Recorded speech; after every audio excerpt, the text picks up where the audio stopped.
While you're checking your crypto portfolio, governments around the world are quietly moving billions in Bitcoin. But are they buying or selling? The answer might surprise you. Most government Bitcoin holdings come from one surprising source: criminal seizures. When the FBI shut down Silk Road, they didn't just arrest criminals.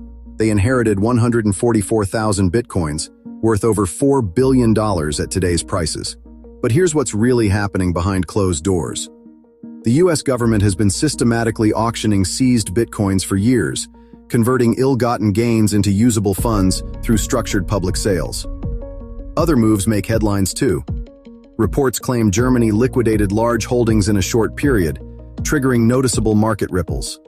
Then there's El Salvador, the country that bet big on Bitcoin.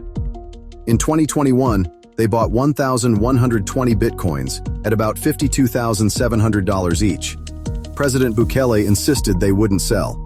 Yet blockchain analysis has flagged suspicious wallet movements that raise questions.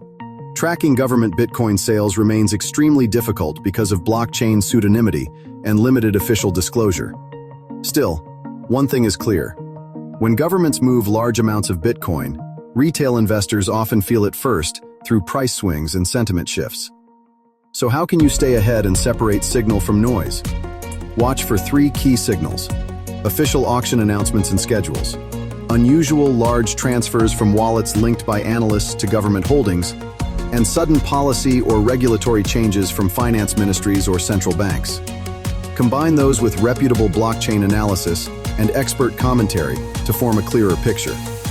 In the crypto world, information is power, and governments aren't always transparent about their next move. Hit the like button and subscribe.